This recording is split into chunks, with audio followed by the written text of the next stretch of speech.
특별생방송 2025 대학 수학능력시험 4부도 함께합니다. EBS 강사 김준우입니다. 네, 안녕하세요. EBS 강사 박소연입니다. 지금 탐구 영역까지 끝이 났고요. 이제 제2외국어를 보는 친구들이 시험을 치르고 있겠네요. 아직 남은 학생들은 끝까지 최선을 다하셨으면 좋겠고요. 이미 마친 학생들은 정말 수고 많았습니다.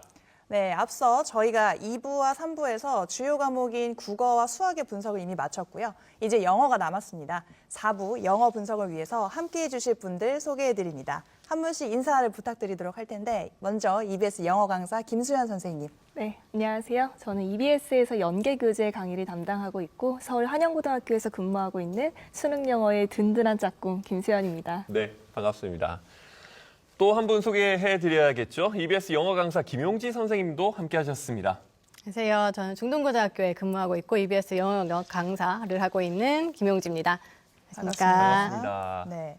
자, 앞서서 과목별로 수능 출제 경향에 대해서 한국교육과정평가원의 발표도 저희가 들어봤는데 지금 시간이면 시험이 거의 마무리가 되었고 그다음에 그렇죠. 영어뿐만 아니라 전반적으로 2025 학년도 수능 어떻게 평가를 하시는지 전체적인 총평을 한번 부탁드리도록 하겠습니다. 네, 일단 살펴봤더니 국어와 수학은 모두 평이하게 출제가 된 것으로 보입니다. 그래서 네네. 우리 아이들이 조금은 편안한 마음으로 준비한 대로 제 실력을 발휘할 수 있지 않았을까 싶고요.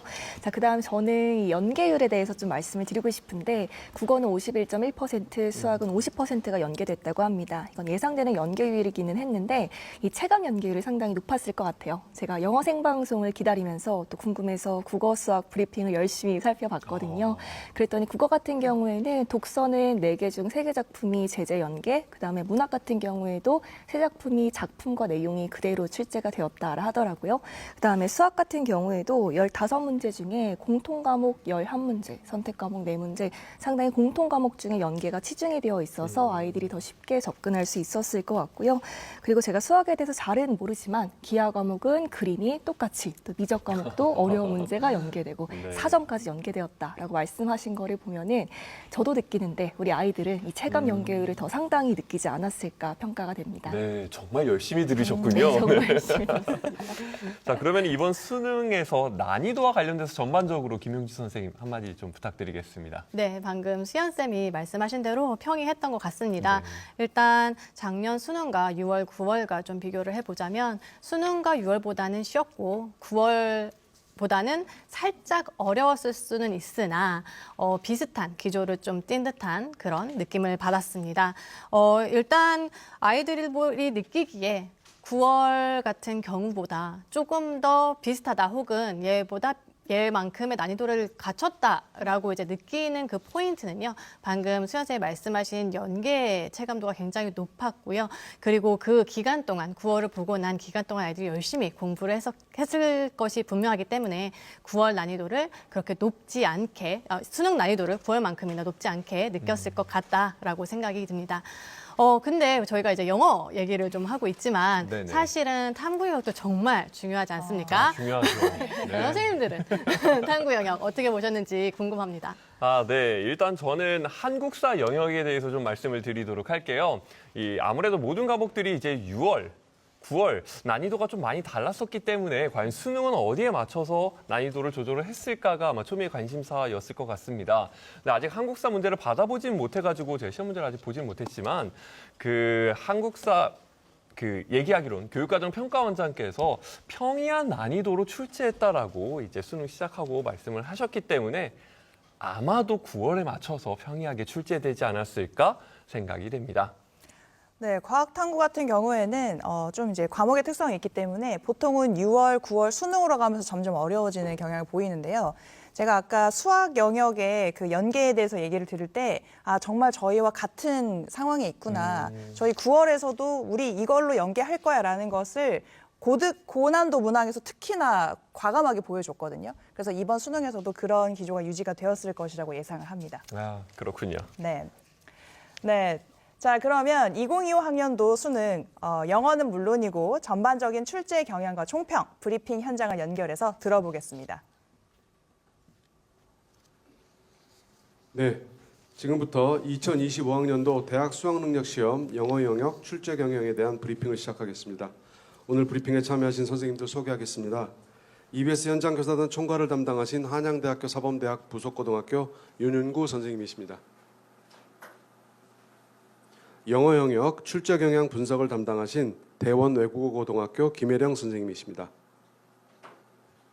지금부터 10분간 김혜령 선생님께서 이번 시험 영어 영역의 출제 경향 분석 결과를 발표하시겠습니다.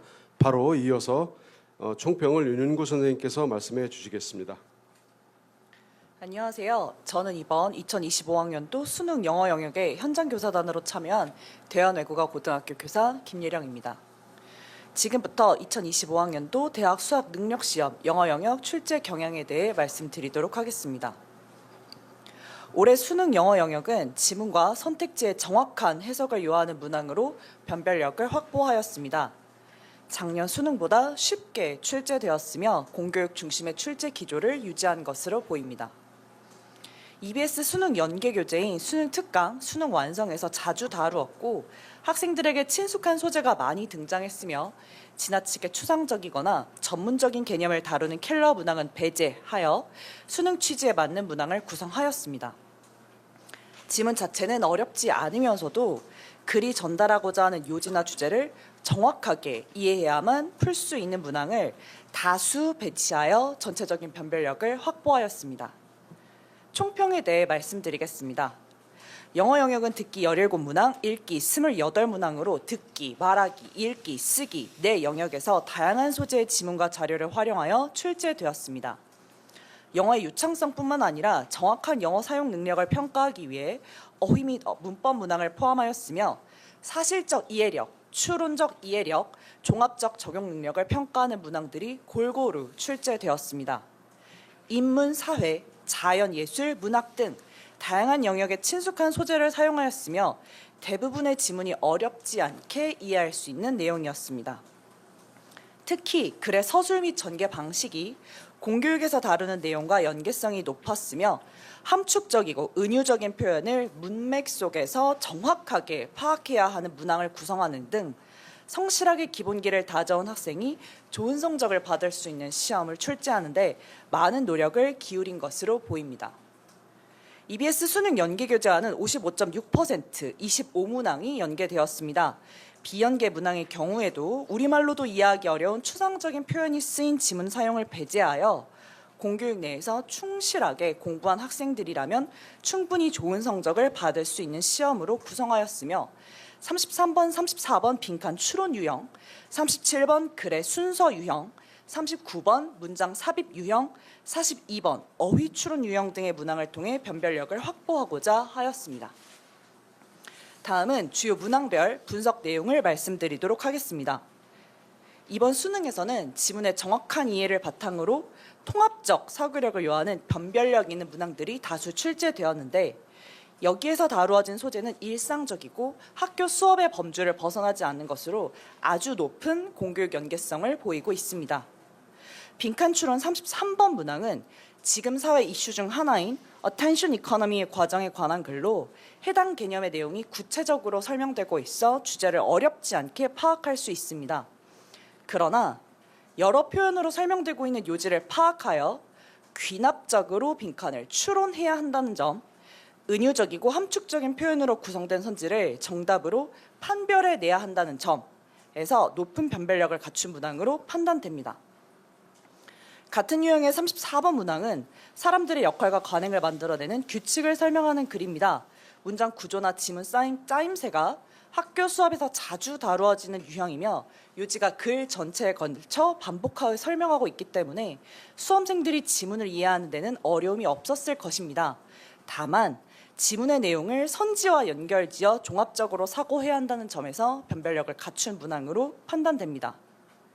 순서인 37번 문항은 조류의 행동 특성을 감정 전이와 관련하여 설명하고 있는데 보통 실험을 설명할 때 실험 소개, 결과, 시사점으로 이어지는 기본적인 전개 양상이 학교 수업에서 흔하게 다루어져 왔기에 익숙할 것이라고 판단되나 AC 순서를 파악하기 위해서는 문장 구조, 으르벤의 의미를 정확하게 이해해서 선후 관계 논리를 추론해야 한다는 점이 변별력 높은 문항이라고 판단됩니다. 문장 삽입 39번은 정비와 수리의 개념에 대한 상반된 관점을 다룬 글로 사물을 사람의 인생 주기에 빗대어 개념을 소개하고 있습니다. 이 관점과 이에 반박하는 관점이 명확하게 대비되는 논리 구조를 갖춘 지문이라는 점, 그리고 주어진 문장이 in reality라는 새로운 개념으로의 전환을 제시한다는 점에서 매우 일반적인 전개 흐름의 지문이지만 이 두 가지 개념을 대비하는 표현들을 모두 정확하게 이해해야 하며 문장 사이 논리적 단절을 발견해야 한다는 점에서 변별력이 높은 문항으로 판단됩니다. 그리고 마지막엔 1지문 2문항 중 장문 유형 중 어휘 42번 문항은 글의 소재는 비교적 쉬우나 세부 내용을 끝까지 다 읽고 이해한 요지, 그리고 이 요지를 뒷받침하고 있는 문장 전부를 모두 정확하게 이해해야만 정답을 찾을 수 있습니다. 이러한 점에서 수험생의 독해력을 적절하게 평가하는 문항으로 판단되기는 하지만 이 밑줄 친 어휘의 대부분이 학교 수업에서 다루고 있는 맥락상 유추가 어렵지 않은 수준이기 때문에 수업에 충실히 임한 학생이라면 정답 찾는 데 큰 어려움이 없었을 것으로 보입니다. 다음은 EBS 연계에 대해 말씀드리겠습니다. EBS 연계율 50% 이상의 방식을 유지하면서 연계 체감도를 높인다는 출제 방향에 따라 듣기, 말하기, 읽기, 쓰기 문항이 전체적으로 연계 체감도가 높아진 것으로 보입니다. 전체 문항 연계율 55.6%로 총 25문항이 연계되었습니다. 연계된 문항은 부침자료 참고해 주시기 바랍니다. 종합 의견을 정리하여 말씀드리겠습니다. 지문 자초의 난도가 크게 높지 않아 작년 수능보다 쉽게 느껴질 것으로 예상됩니다.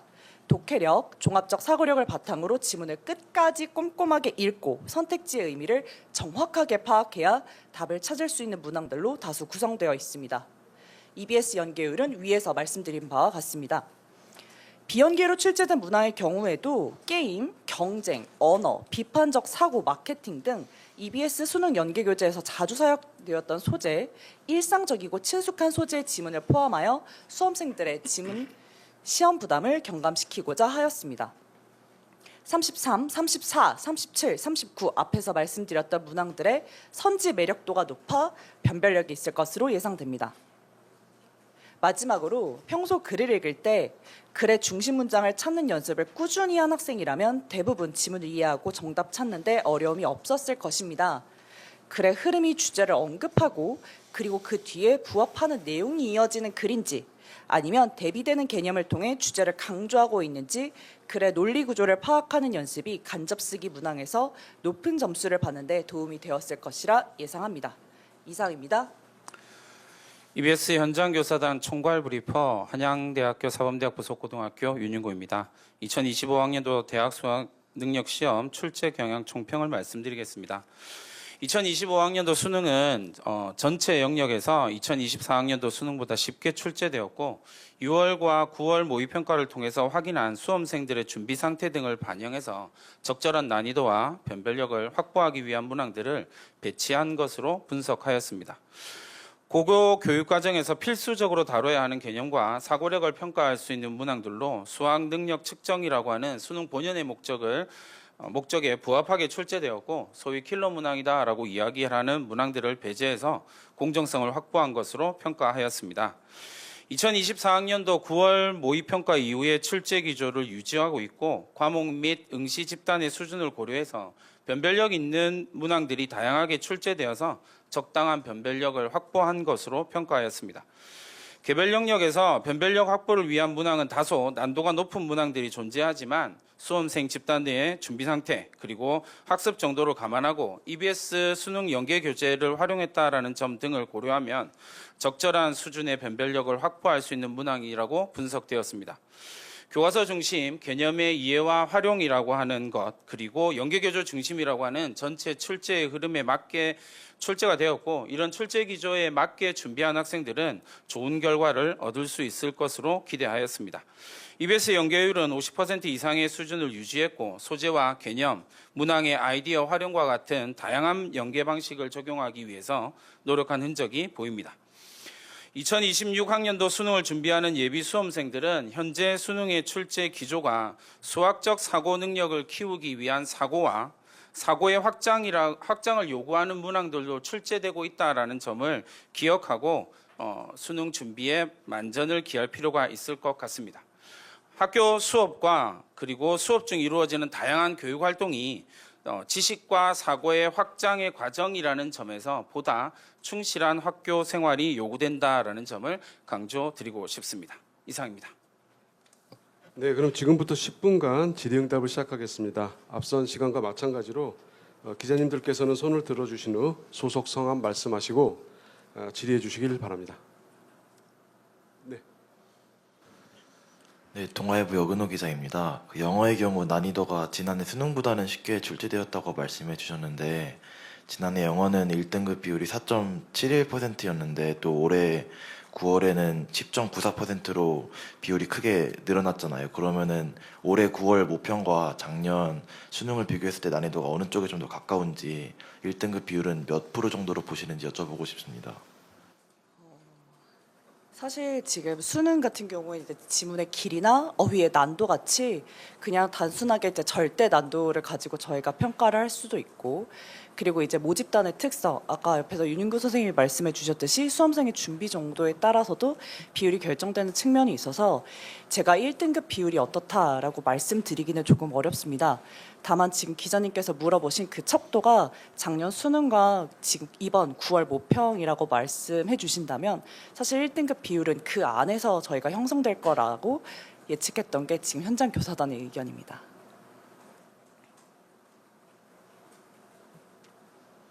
네, 네, 세계일보 김윤아 기자입니다. 그 총평 관련해서 여쭤보고 싶은데요.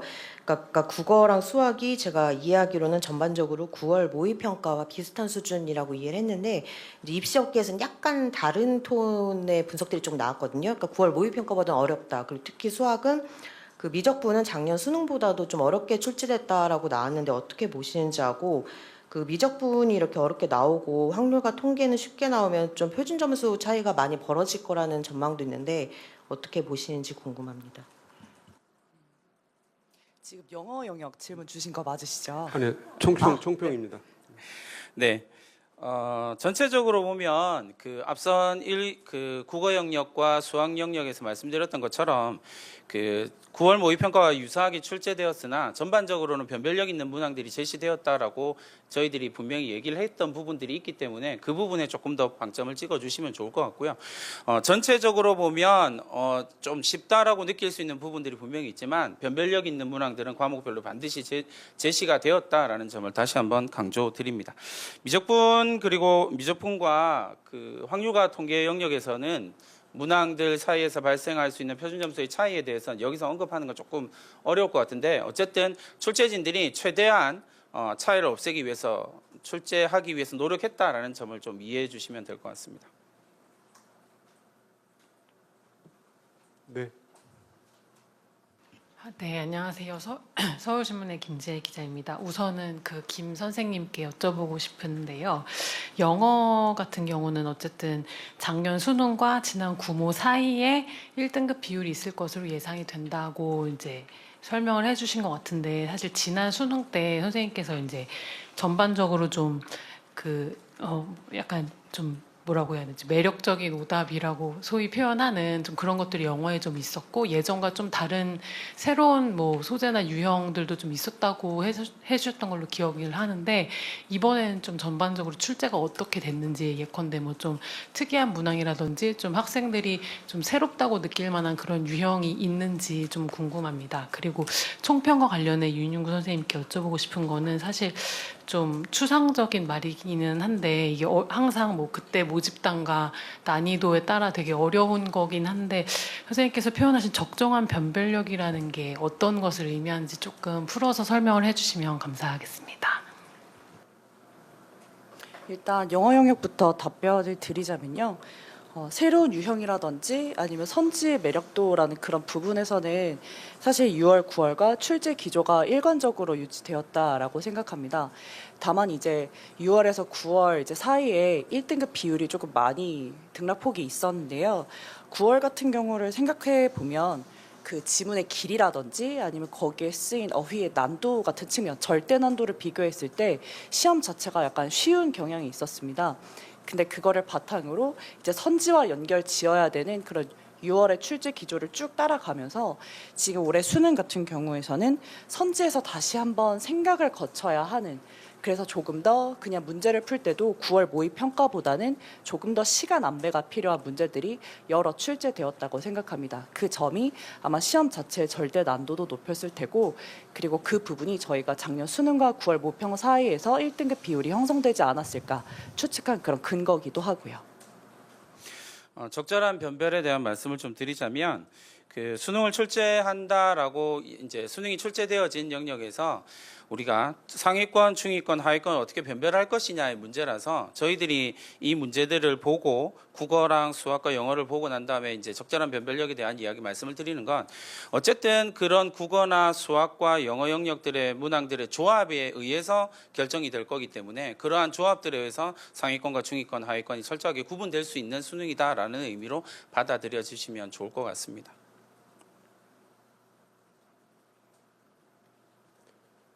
네, 한두 분 정도만 더 질의를 받도록 하겠습니다.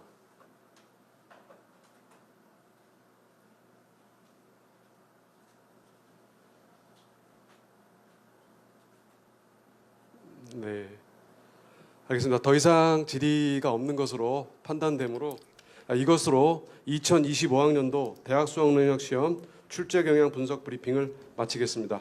감사합니다. 네, 교육부에서 진행되는 2025학년도 대학 수학능력시험의 영어 브리핑을 생중계로 만나봤습니다.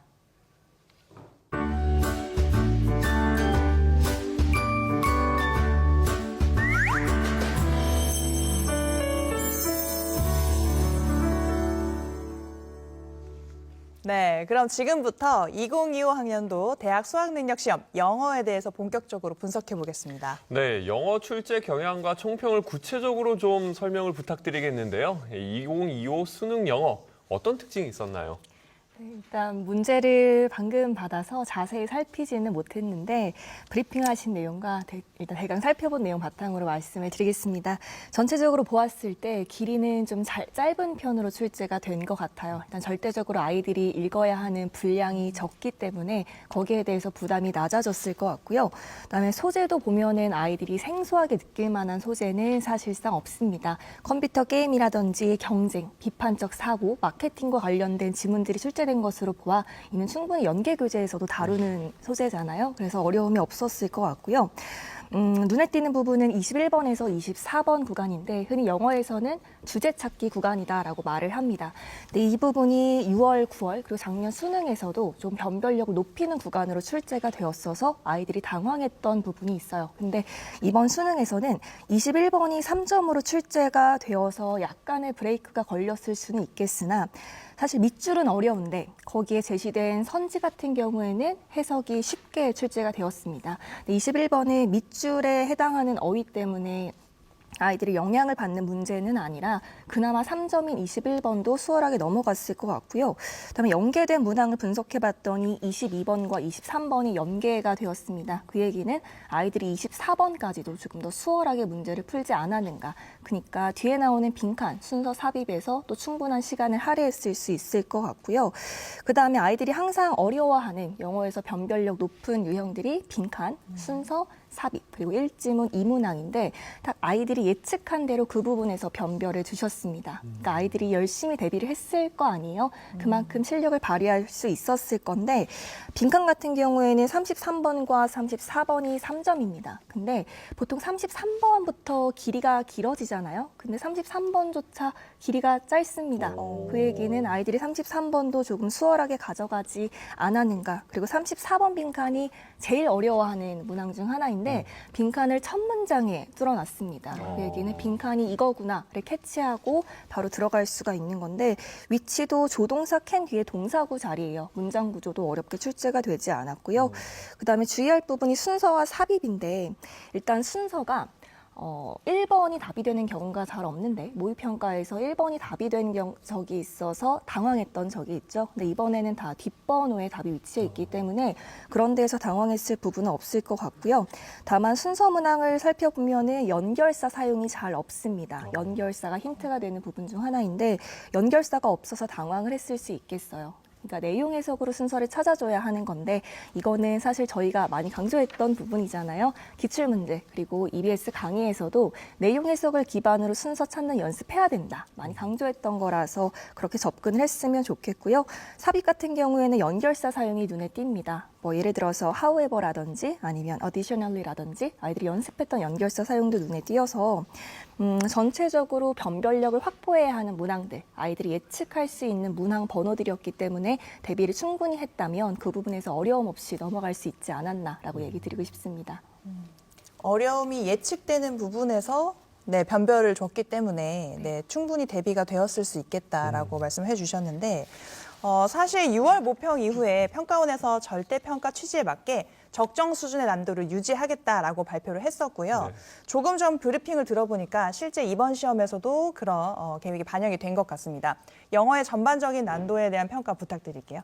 네, 영어 난도 같은 경우에는요, 이제 9월이 사실 좀 평이했지 않았습니까? 10%대가 나왔었는데, 이거보다는 좀 어렵게 출제가 된 것 같습니다. 네. 하지만 작년 4%대 수능이라든지 6월 1%대 수능 정도까지는 아닌 것 같고, 브리핑에서도 말을 했듯이 그 사이 어느 정도, 그 사이 어느 그 중간 정도의 구간 정도가 되지 않을까라고 이제 보여지는데요. 그 이유는 방금 선생님이 얘기하셨듯이, 소재 같은 경우에 이제 굉장히 익숙한 소재들로만 구성이 되어 있습니다.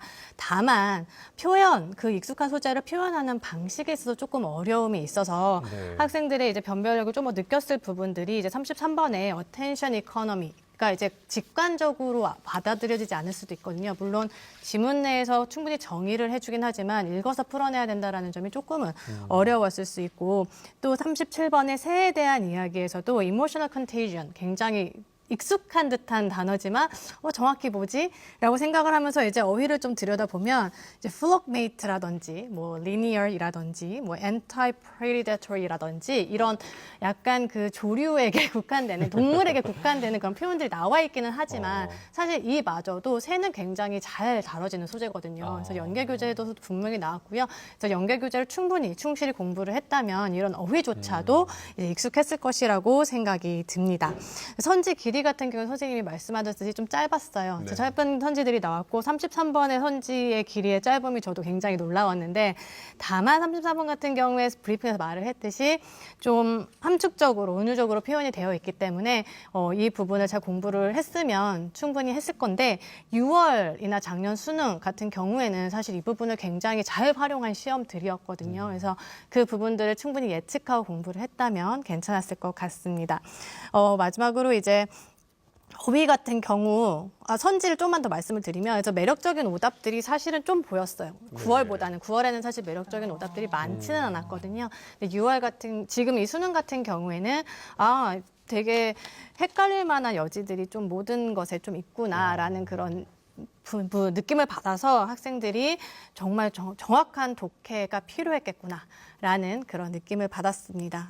마지막으로 이제 정말 어휘를 좀 말씀드리면 어휘가 전반적으로 이제 주석을 단 어휘들도 좀 쉽지 않은 어휘들이 있었고요. 지문 내에서 봤을 때에도 사실 완전 쉬운 어휘들이다라고 하기에는 조금 어려운 어휘들이 있었습니다. 방금 말씀드린 linear이라든지 뭐 flockmate이라든지 sustain 뭐 이런 애들이 사실은 학생들이 아주 쉽게 아는 어휘들은 아니거든요. 하지만 이 어휘들 역시 연계교재 다 있는 어휘들이거든요. 그래서 여러분들 연계교재를 열심히 충실히 공부하셨다면 굉장히 평이하게 나름 평이하게 굉장히까지는 사실 아니고요. 나름 평이하게 문제를 풀어낼 수 있었을 것이라고 생각을 합니다. 네, 아무래도 영어 같은 경우에는 절대평가다 보니까 이렇게 상대적 난이도라기보다는 그 문제에서의 절대적인 본인의 실력들이 잘 발휘가 돼야 될 것 같아요. 지금 나온 얘기들을 보면 유형은 유지가 되고 있다. 이런 것들은 굉장히 좀 익숙한 표현인 것 같고요. 그다음에 정확히 이해를 해야 된다. 선지의 매력도가 올라갔다. 이런 이제 표현들이 있어서 과연 학생들이 이거를 어떻게 받아들이고 문제를 헤쳐나갔을지가 상당히 좀 궁금해지기는 합니다. 수연쌤. 그 연계율이 55.6% 정도라고 이제 브리핑에서 발표를 했는데요. 그럼 학생들이 직접 체감하는 연계율, 그건 어느 정도였을까요? 네, 일단 55.6%가 굉장히 높은 연계율입니다. 6월, 9월에서는 53.3%라 지금 한 문항 연계가 늘어난 건데 되게 소중한 연계 문항이잖아요.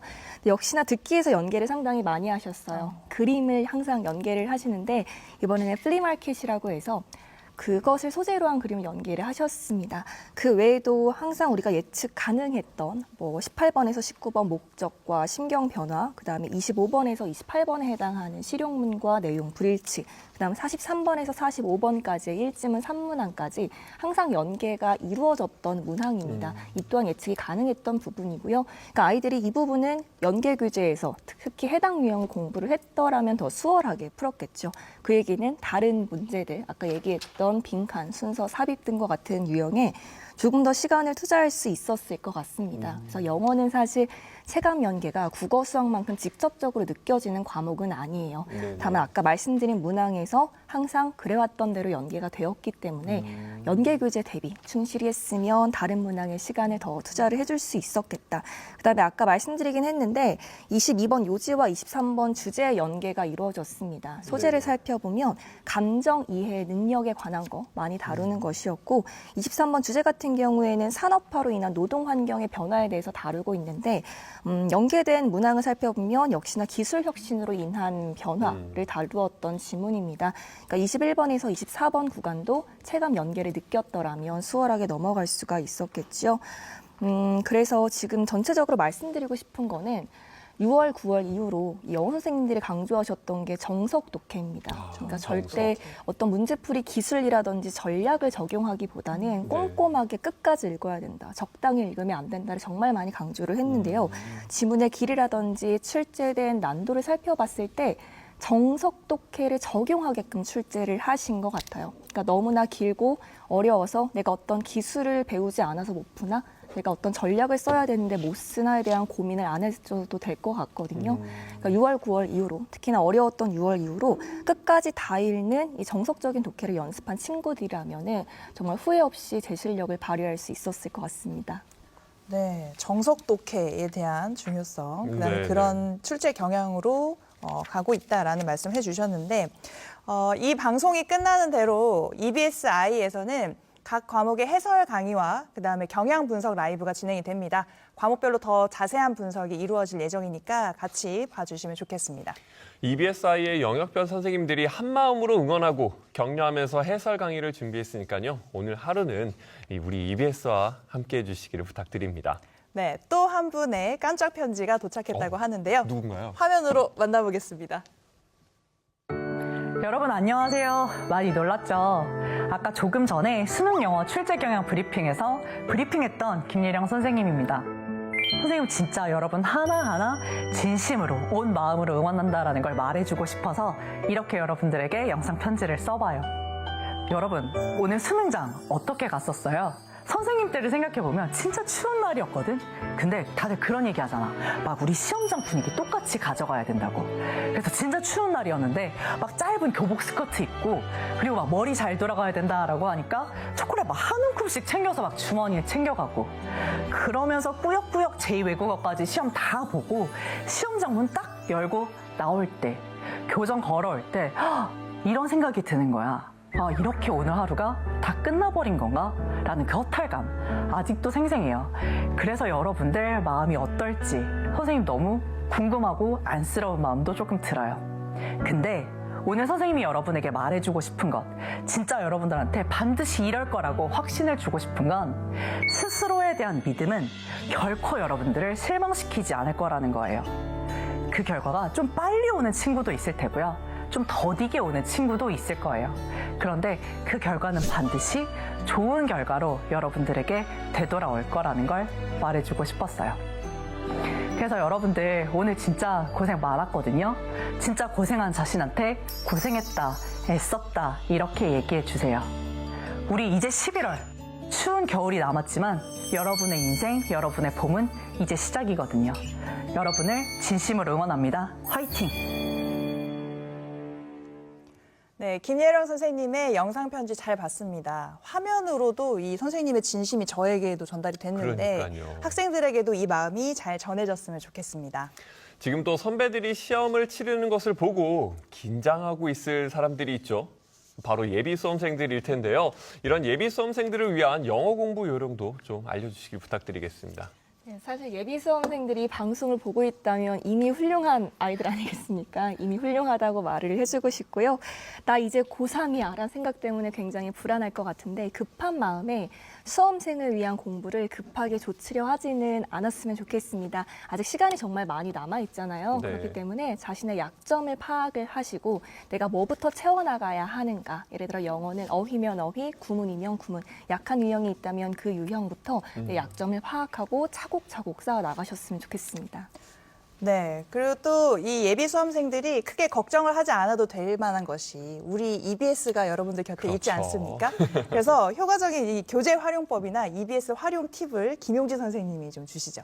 네, 저 ABS가 사실 강의도 굉장히 좋고 이 연계 교재에 힘이 있지 않습니까? 그래서 정말 꼭 학습해야 하는 부분이다라고 저는 생각을 하고요. 일단 연계 교재 같은 경우에는 이제 아까 수연 쌤이 강조를 하셨던 어휘나 구문, 소재까지도 다 가져갈 수 있는 아주 좋은 교재입니다. 그래서 제가 아이들에게 하는 얘기가 연계 교재에 나오는 어휘 중에 모르는 게 있으면 안 되고 연계 교재에 나오는 문장 중에 해석이 안 되는 게 있으면 안 되고 연계 교재 중에 나오는 소재를 모르는 게 있으면 안 된다. 라고 얘기를 하거든요. 이 세 가지를 꼭꼭꼭 챙겨 가주셨으면 좋겠고 사실 근데 연계 교재에 있는 그 내용들을 혼자 학습하기 당연히 어렵죠. 그래서 어렵죠. 강의 정말 10분 활용하셔서 정말 훌륭하게 수연쌤 정말 제가 강의 정말 열심히 보고 있거든요. 그래서 꼭 같이 보시면서 공부를 해줬으면 좋겠고 또 하나 강조드리고 싶은 게 영어 듣기 교재인데요. 아이들이 사지조차 않는데 근데 듣기 같은 경우에 아까 수연쌤이 말씀하셨듯이 14문항이 연계가 되었고요. 그리고 이제 독해를 보시면 18, 19, 28번 같은 경우에 독해 지문이지만 듣기에서 연계가 됐습니다. 오. 그래서 여기 있는 소재, 항상 이렇게 좀 나오는 경향이 있는데 여기 있는 소재라든지 그 내용들을 친숙해 놓으면 독해를 할 때조차도 굉장히 많은 활용이 될 것이고 또한 듣기에 있는 문장들이 좀 기본적인 문장들이 더 많거든요. 네네. 독해보다. 그래서 독해로 바로 뛰어들기보다는 내가 아직 좀 부족해라고 하면 듣기부터 공부를 하시는 것도 추천을 드립니다.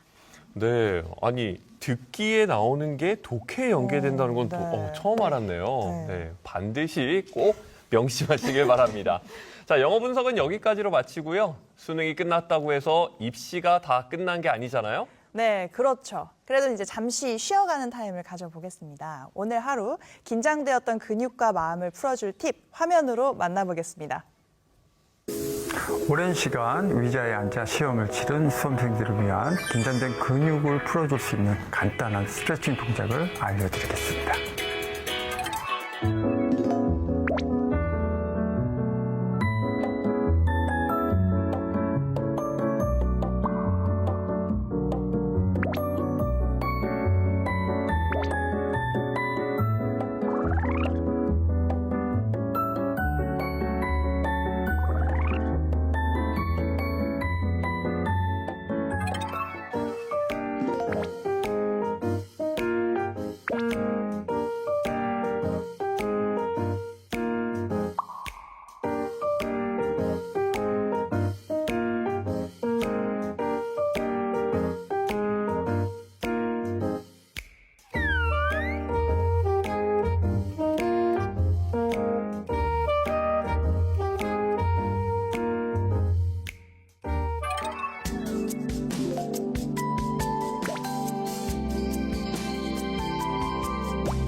오, 저도 영상 보면서 따라해봤는데요. 잠깐이지만 좀 시원해졌어요. 네, 그러니까요. 수험생들은 물론이고 함께 오늘 온종일 긴장하셨을 부모님들, 그쵸. 그다음에 온 마음으로 응원하고 계신 이 시청자 여러분들도 가벼운 스트레칭으로 몸과 마음을 이완해 보시길 바랍니다. 무엇보다 수험생들에게 꼭 전하고 싶은 것은 원하는 결과가 나오지 않더라도 스스로 마음을 잘 다독거린다는 거, 그게 정말 중요하다는 거죠. 우리 학생들 마음을 어떻게 다잡으면 좋을까요? 일단 마음을 다잡으려면 체력부터 다잡아야 될 것 같습니다. 체력. 그동안 잠 많이 못 잤잖아요. 잘 자야지만 이 건강한 체력에서 건강한 정신이 나오거든요. 그리고 요즘 낮에는 아직 따뜻합니다. 항상 산책도 못하고 마스크 쓰고 공기도 못 마셨을 우리 수험생들이 낮에는 이제 나가서 바람도 쐬고 햇빛도 쬐면서 몸과 마음에 좀 광합성부터 해줬으면 좋겠습니다. 네. 네, 저도 이제 인생을 좀 길게 봤으면 좋겠다라고 생각을 합니다. 이제 오늘만의 결과로 모든 게 결정된 건 당연히 아니고요. 좀 먼 미래를 좀 바라보면서 다음 단계를 준비하는 것도 어떤 결과가 나왔던지 중요한 것 같은데 요즘 아이들은 그걸 잘하더라고요. 그러니까 여러분들 정말 많은 팁들 졸업생 선배들한테 좀 들어보시고 좀 이행해 보셨으면 좋을 것 같습니다. 네. 네, 요즘 단풍도 굉장히 좋잖아요. 그러니까요. 네. 자, 아직 남은 일정들이 많이 있습니다. 그래서 이제부터는 본격적으로 면접과 논술 준비에 대해서 알아보겠습니다. 어떤 부분을 중점적으로 준비해야 할지 화면으로 준비했습니다. 면접의 첫 마디, 논술의 첫 문장, 핵심을 콕콕. 수능 이후 입시 전략 답을 찾아드립니다. 안녕하세요. 입시 전략의 핵심을 콕콕 찌르는 입시 큐레이터 윤윤구입니다. 안녕하세요. 수능 이후 입시 포인트를 꾹꾹 메모하는 김재희입니다. 메모할 준비 잘 해오셨나요? 네, 메모할 준비 단단히 하고 왔습니다. 여러분, 이제 시험이 거의 마무리가 되었습니다. 정말 고생이 많으셨습니다. 하지만 아직 긴장을 쫙 풀기에는 이르다. 다음 일정들이 남아있다는 사실을 꼭 기억을 해야 됩니다. 네, 선생님, 수능 이후에 입시 일정이 어떻게 되나요? 당장 이틀 후인 11월 16일부터 면접과 논술이 시작이 됩니다. 그리고 오늘 본 시험이 3주 후에 12월 6일 날 성적표가 나온단 말이에요. 그리고 12월 13일에는 수시 전형의 합격자들이 최종 마무리가 되고요. 그리고 약 2주 후에 드디어 12월 31일부터 1월 3일까지 정시 원서 접수가 시작이 됩니다. 그러니까 실제로 수능이라는 엄청 큰 산을 건넜지만 입시는 이제 본격적으로 시작이다라고 하는 걸 꼭 기억하시고 끝까지 힘을 내주시면 되겠습니다. 끝나도 끝난 게 아니네요, 선생님. 그러면 오늘 하루는 좀 쉬어도 될까요?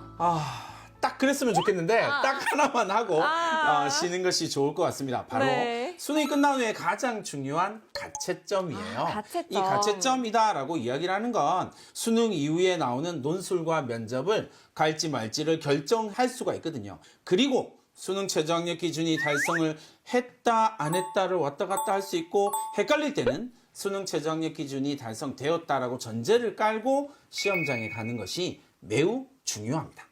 네. 그리고 여러분, 모레죠. 11월 16일부터 이제 경북대, 연세대, 세종대 등을 시작으로 수시 면접이 진행되는데요. 선생님, 혹시 수시 면접에서 우리 수험생들이 꼭 알아야 될 팁이 있을까요? 시험장에 실제로 고등학교 3학년들이 들어간다라고 생각을 하면 되게 불안하고 떨릴 거 아니에요. 네. 그래서 이 불안과 떨림을 해결하기 위한 방법을 하나 알려드릴 건데 그게 뭔가요? 바로 앵커링 효과라고 하는 거예요. 앵커링이요? 네. 앵커는 배를 고정시키는 닷 아닌가요? 선생님 영어 선생님이시죠? 맞습니다. 그렇군요. 맞아요. 그래서 이 앵커링이다라고 하는 걸 어떻게 연습하냐면 여러분들이 면접장에 시험장에 들고 들어갈 수 있는 물건에다가 여러분들의 자신감을 자꾸 투영시켜 보는 거예요. 그러면 내가 그 앵커링된 물건을 손에 쥐는 것만으로도 나의 자신감이 거기에 확 드러날 수밖에 없게 돼요. 그러면 이제 여러분들이 그 물건을 가지고 가서 면접장의 문을 딱 열 때 손에 딱 쥐면 자신감이 쫙 올라오면서 엄청 당당하게 면접장에 들어갈 수 있게 되겠죠. 와, 면접장에 딱 처음 들어갔을 때부터 네. 자신감 있는 모습을 보여주면 그 효과로 면접관들에게도 좋은 인상을 남길 수 있다는 거네요. 맞죠. 이게 자신감이 사실 면접장에서 진짜 중요하거든요. 그래서 왜냐하면 면접이라고 하는 것 자체가 이미 커뮤니케이션이에요. 그리고 선생님이랑 저랑 만나서 우리가 이야기를 나눌 수 있을 때 정말 효과적인 커뮤니케이션 수단이 뭐냐면 눈빛, 그리고 동작, 제스처죠. 그리고 말투. 어느 정도 말투를 하고 있느냐, 표정 이런 것들이 되게 중요하거든요. 아, 그쵸. 그리고 이때 자신의 모습을 휴대전화로 녹화해서 확인하면 자신의 약점이 무엇인지를 정확히 알 수 있어서 더 효과적입니다. 아니, 선생님 그런 거 도대체 어떻게 하시는 거예요? 아, 저도 면접 준비를 해봤기 때문에 이렇게 약점을 확인하는 게 중요하다. 수험생 여러분들이 꼭 아셨으면 해서 네. 말씀드립니다. 그런데 선생님, 수능을 준비할 때도 우리가 유형별로 대비를 하잖아요. 네. 혹시 면접에도 유형별 대비법이 있을까요? 면접은 크게 두 가지의 형태로 진행이 돼요. 하나는 제시문 기반 면접이고 하나는 서류 기반 면접인데 서류 기반 면접에 대한 이야기를 하자면 모든 수험생들은 반드시 자신의 학생부를 거의 암기하다시피 하셔야 돼요. 그러니까 이게 어떤 문제가 생기냐면 면접관이 학생부를 보고 질문을 하는데 자기 학생부 내용을 잘 모르는 학생들이 있어요. 그러면 좋은 평가를 받기 힘들거든요. 그러니까 자기 학생부를 키워드별로 정리를 해서 확실하게 인지하는 게 최고의 방법이 될 거고요. 두 번째, 제시문 기반 면접은 사실 말로 하는 면접, 구술 면접이거든요. 그러니까 기본적으로 논술이에요. 논술이다라고 이야기를 하면 핵심 키워드를 찾는 것이 가장 중요합니다. 아, 그렇군요. 여러분, 대학에서 면접을 보는 이유는 학생들이 어떤 주장을 할 때 논리적인 근거를 가지고 말할 수 있는가를 보는 거잖아요. 서류 기반이든 제시문 기반이든 이 점을 꼭 기억하고 면접을 준비하시면 좋을 것 같습니다. 그런데 면접뿐만 아니라 논술 시험도 있잖아요. 네, 그렇죠. 제이쌤, 논술 시험은 일정은 어떻게 되나요? 네, 논술 시험도 면접과 마찬가지로 11월 16일에 시작합니다. 그리고 12월 1일에 끝이 나는데요. 그런데 선생님, 혹시 논술은 어떻게 준비하면 좋을까요? 논술은 정말 면접과 공통점이 이게 일단 두 가지가 있어요. 그 두 가지 첫 번째가 뭐냐면 일단 답변을 할 때 무조건 두괄식으로 해야 된다. 두괄식으로 해야 된다. 그래서 자신의 주장이 선명하게 나타나는 것, 면접도 논술도. 그리고 두 번째가 뭐냐면요. 이것과 연결지어서 내가 어떤 주장을 했잖아요. 그럼 그 주장에 대한 근거가 반드시 나와야 된다라는 걸 꼭 기억을 해두시면 되겠습니다. 다만 인문계열 학생하고 자연계열 학생들이 조금 준비하는 게 다르긴 하지만 전체적으로 봤을 때는 교육과정 안에 있다라는 전제에서 출발하면 생각보다 논술이 좀 쉽게 풀리게 되긴 할 거예요. 그리고 하나만 더 추가한다면 대학별 기출문제 그리고 대학별 자료집 이런 것들 꼭 필독해야 된다는 거 알아주시기 바랍니다. 아니 그 모든 걸 한 번에 해결할 수 있는 방법이 있어요. 그게 뭐죠, 선생님? EBS 논술 강의를 보는 거죠. 네, 선생님 이렇게 우리가 면접 그리고 논술 준비에 대해서 알아봤는데요. 네. 올해는 특히나 의대 증원, 수시 2월 증가, 그리고 무전공 전형 확대 이런 것들 때문에 정시에 있어서 변수가 굉장히 많을 것 같습니다. 그러면 학생들이 어떤 전략을 세워서 정시 지원을 하면 좋을까요? 올해는 기존에 있던 입결 자료를 참고만 해야 됩니다. 가장 중요한 이유는 무전공 전형이 확대되면서 거의 대부분의 학과의 모집 인원이 줄어들면서 입결이 조금 올라가는 경향성을 좀 보일 거란 말이에요. 그런 부분들을 좀 고려해서 정리를 해야 된다, 분석을 해야 된다라는 게 첫 번째고요. 두 번째는 무전공 전형이 전체적으로 확대되면서 무전공 전형을 지원할 것에 대한 고민을 되게 많이 하고 있어요, 학생들이. 근데 실제로 무전공 전형 학과들의 같은 경우에는요, 그 대학에서 상위 학과들이라고 이야기하는 학과들의 30% 정도를 빼면 돼요. 대략 한 70% 정도 선을 대부분 다 지원을 하게 될 거거든요. 그래서 그런 부분들을 베이스로 두고 분석을 해야 된다라는 말씀을 드리고요. 마지막으로 팁을 하나 더 드리자면 가군, 나군, 다군의 3개를 지원을 하게 되는 거잖아요. 최소한 3배수를 정리를 하고 분석하고 자료를 추적 조사하는 과정이 반드시 필요합니다. 네, 수험생 여러분, 우리의 뇌는 우리가 생각하는 것을 만들어내는 능력을 가지고 있습니다. 면접이든 논술이든 자신감 있게 임하시면 꼭 좋은 결과 얻으실 수 있을 거예요. 수험생 여러분, 화이팅! 네, 윤윤구, 김재희 선생님 감사합니다. 수능이 끝난 지금 입시의 마지막 준비도 중요하지만 고3의 마무리 또한 참 의미가 깊습니다. 남은 시간을 우리 학생들이 어떻게 해야 의미 있게 보낼 수 있을까요? 네, 정말 중요한 시기인데요. 우리 아이들 수능에서 만족스럽지 않은 결과가 나왔을 수 있습니다. 그래서 나 망했어 라는 생각에 좌절하고 있을 것 같은데 절대 끝까지 포기 안 하셨으면 좋겠고요. 수능에서 어떤 결과가 나왔더라도 사실 괜찮잖아요. 정말 괜찮잖아요. 인생은 이제부터 시작이기 때문에 끝까지 긍정적인 마음 가졌으면 좋겠고 수능 끝나고 우리 아이들 집에 갔을 것 같은데 혹시 지금 집에서 방문 꾹 닫고 아이고. 나 저녁 안 먹어 하는 아이가 있다면 당장 부모님이 문을 여시고 맛있는 거 먹으러 가셨으면 좋겠습니다. 네, 김영지 선생님. 네, 이제 남은 고3이 얼마 남지 않았습니다. 이 고3 남은 고3 이 기간도 정말 추억 쌓기 좋은 기간이거든요. 근데 제가 3학년 담임을 하면서 안타까웠던 게 수능이 끝나고 학교를 안 나오려고 하는 아이고. 아이들이 많습니다. 네. 근데 이 기간에 막 행사도 하고 그동안에 느꼈던 전우회를 풀기도 하고 하기 때문에 꼭 다 참여하셔서 남은 기간 정말 소중한 인연들 끝까지 가져갈 수 있도록 즐거운 기간 보내셨으면 좋겠습니다. 네, 말씀 감사합니다. 선생님들의 응원과 격려도 큰 힘이 되겠지만 오늘 고단했던 여러분의 하루를 따뜻하게 녹여줄 또 하나의 특별한 응원이 지금 막 도착했다고 합니다. 네, 여러분들이 깜짝 놀랄 만한 분인데 화면으로 바로 만나보겠습니다. 네, 안녕하세요. NCT 도영입니다. 여러분, 드디어 2025년 수능이 끝났습니다. 네, 지금까지 열심히 달려온 전국의 모든 수험생분들 정말 고생 많으셨습니다.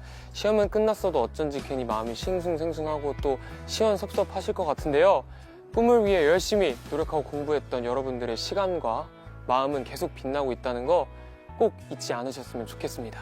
네, 저도 여러분들의 새로운 시작을 응원하는 마음으로 아주 작은 선물을 준비했는데요. 그 내용은 잠시 후에 EBS 아이라이브를 통해서 만나보실 수 있으니까요. 모두 이따 만나요. 안녕. 네, 특별 생방송이 종료되면 잠시 후 저녁 6시 30분부터 EBS 아이 홈페이지에서 경향 분석 라이브가 방송될 예정이라고 합니다. 방금 만나봤던 깜짝 손님도 국어 영역 라이브에서 다시 만나보실 수 있습니다. 네, 또 EBS는 수험생과 학부모들에게 꼭 필요한 2025 학년도 대학 수학능력시험 풀 서비스를 제공합니다. 마지막까지 EBS와 함께 하시면 됩니다. 수험생 여러분, 모두 수고 많았습니다. 인생의 넓은 바다는 아직 항해되지 않았고 먼 여행은 아직 끝나지 않았습니다. 수능은 여러분이 그려온 길 어디쯤일 뿐이에요. 결코 오늘의 결과가 끝이 아니니까요. 남은 여정에서도 또다시 빛날 수 있기를 언제나 최선을 다하며 걸어가기를 응원합니다. 네, 그런 의미에서 우리도 남은 여정, 우리 수험생들이 모두 건강히 완주할 수 있도록 다 함께 따뜻한 응원의 마음을 담아서 박수 한번 쳐보도록 하겠습니다. 수고 많았습니다. 네. 함께해 주신 김수현 선생님, 김용지 선생님 고맙습니다. 지금까지 EBS 강사 김준우. 박수.